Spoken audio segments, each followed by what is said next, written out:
Hi అండి, welcome to my channel. ఈరోజు మనం రాహుకాల దీపం ఎలా పెట్టాలో చూద్దాము.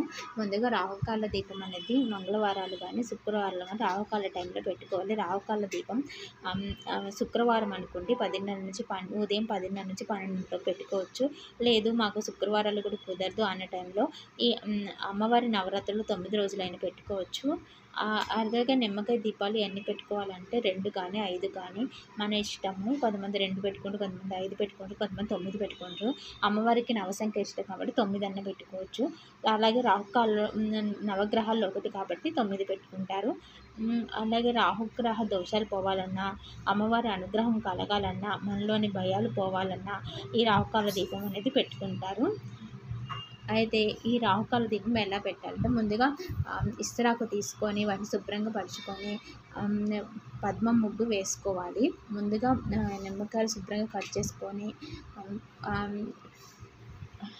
తొనలు బయటికి కనపడేలాగా ఉంచుకోవాలి. ఇప్పుడు అమ్మవారి పద్మ ముగ్గుకి పసుపు కుంకుమ అక్షతలు అలంకరణ చేసుకొని అలాగే నిమ్మకాయలను కూడా పెట్టుకోవాలి. ఇప్పుడు చుట్టూ 9 నిమ్మదుప్పలను పెట్టుకున్నాక అలాగే తమలపాకు వేసుకొని గౌరీదేవిని చేసుకోవాలి. గౌరీదేవిని చేసుకున్నాక నిమ్మదొప్పలకి పసుపు కుంకుమ అలంకరణ చేసుకోవాలి. ఇప్పుడు అమ్మవారి గౌరీదేవిని చేసుకున్నాక గౌరీదేవి అష్టోత్తరం చదువుకోవాలి. కుంకుమ బొట్లు పెట్టుకొని అమ్మవారికి అలాగే పువ్వులతో అలంకరించుకొని అమ్మవారిని దుర్గా అష్టోత్తరంతో పూజ చేసుకోవాలి.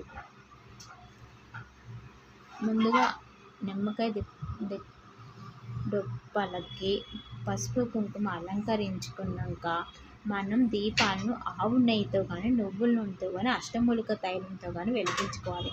మనం వెలిగించుకోవాలనుకున్న దీపాలు ఓన్లీ పువ్వు ఒత్తులతోనే వెలిగించుకోవాలి. పువ్వు లేదంటే మామూలు ఒత్తులైనా వెలిగించుకోవచ్చు. పువ్వు ఒత్తుల మంచిగా ఎక్కువ సేపు వెలగాలంటే వాటిని ముందుగానే మన నూనెలో నానబెట్టేసుకోవాలి. నూనెలో కానీ నేతిలో కానీ. అయితే ఇప్పుడు ఆ పువ్వు ఒత్తులని మన నిమ్మదొప్పలో వేసుకోవాలి.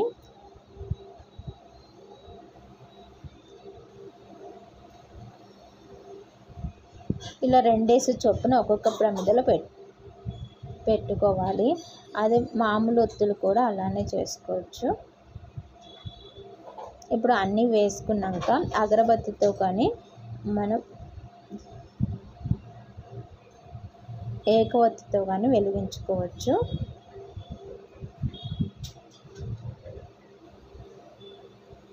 ఇలా అన్నీ వెలిగించుకున్నాక అమ్మవారికి అష్టోత్తరం పూజ చేసుకోవాలి. దుర్గా అష్టోత్తరం.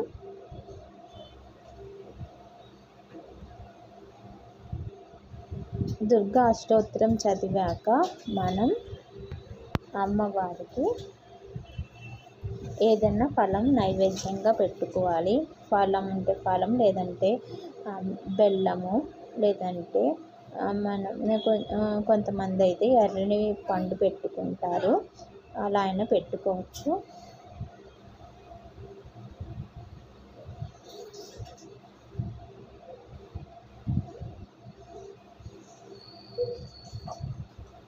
ఇప్పుడు పూజ అంతా అయిపోయాక నైవేద్యం సమర్పించాక అమ్మవారికి తాంబూలం సమర్పించుకోవాలి.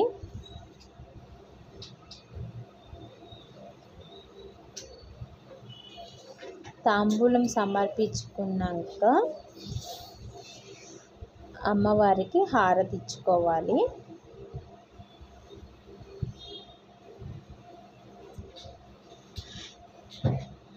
హారతి ఇచ్చుకొని అమ్మవారి దర్శనం పూజ అంతా అయిపోయాక అమ్మవారిని దర్శనం చేసుకుంటే మనకి ఈ పూజ మొత్తం కంప్లీట్ అయిపోయినట్టు. ఇలా మనం రాహుకాలం దీపం శుక్రవారం కుదరలేని వాళ్ళు ఇలా నవరాత్రుల్లో అన్న చేసుకోండి. ఈ వీడియో మీకు నచ్చినట్టయితే లైక్ చేయండి, షేర్ చేయండి. Thank you for watching.